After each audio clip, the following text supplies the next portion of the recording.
Deep in the shadows, I know it's hard to put one foot in front of the other.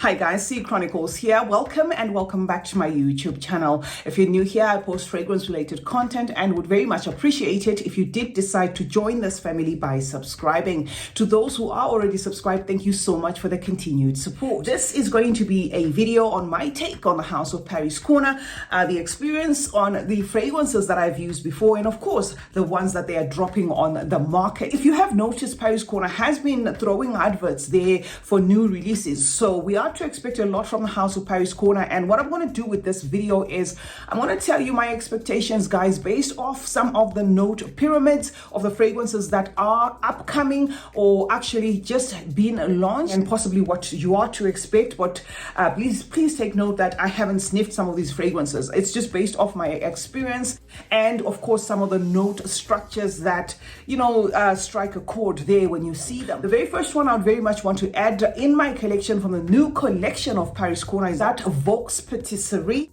I think we could have a Xerjoff Italica smell alike here, guys. Simply because it's been advertised as an ultimate gourmand. If you look at the color of the bottle, it is bottled in that caramelized look, so I'm expecting to smell something yummy there. The second one I would obviously want to add in my collection is that Juicy Melange, simply because I do have the other two already in my collection, so I want to see how it's going to pair with the rest of them, more so that it has that fluorescent looking bottle. So I think it's just going to complete my collection. Now, as for the ones that I do think I have kind of like an inkling of what they're going for, are going to be Ophidian Mango. If you looked at the note structure for Ophidian Mango, it kind of points to that god of fire. So let us hope that that is what it's going to be, maybe drawing inspiration from than it being a throw off. I will place an order for that and hopefully hope that it turns out smelling maybe close to that god of fire, because that is one fragrance that really does smell good. Okay, and with that Ophidian line, they have dropped that black cherry.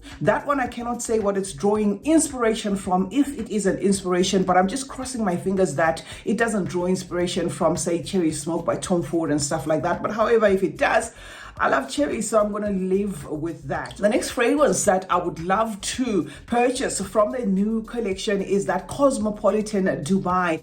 That, looking at the note structure, seems to have a lot in common with that Bovary Falca. So if you are one of those people that are looking for that fragrance, let's hope it's going to turn up smelling like that if Paris Corner does not throw us off. And another one that they dropped in the Cosmopolitan line is that Cosmopolitan London. And if you are one of those people that have an experience with the House of Weydon, you will know that the notes there of Cosmopolitan London seem to be at par with the notes of Weydon London. So maybe it's going to show up smelling like that. And then the last two, guys, are going to be fragrances that I wouldn't call new releases, but they are fragrances that have been on my wish list. One being Soothing Sapphire, drawing inspiration of Another 13 by Le Labo. I just simply haven't purchased it, but money permitting, obviously I'm going to purchase it. And for the gentlemen out there, if you want another edition of YSL The Tux, you can of course look into purchasing that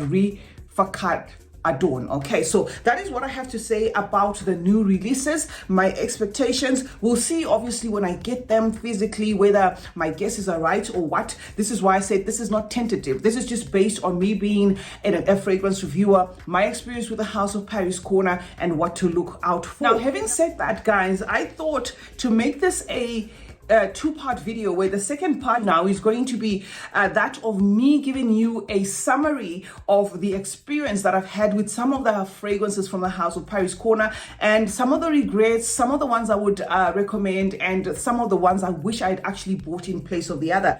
Please note that in as much as I recorded part 1 and part 2 as one video, I thought to leave it at this for now so that I do not confuse you guys. I am going to drop the part 2 where I then talk about my personal experience with the Paris Corner fragrances that I have in my collection, as well as rate them. So that's it, guys. That is what I had to say about Paris Corner. Paris Corner drew my interest more so that they have dropped a lot of fragrances on the market. It's not limited to, I still left a few Paris Corners there. The new ones that are going to come on this channel, we're obviously going to go in depth about them, and I'm going to tell you my thoughts. And of course, you can tell me your thoughts on them if you have gotten your hands on them. CeeChronicles is my name. Thank you so much for joining me today. Let's meet in the comment section where we're going to discuss more about fragrances.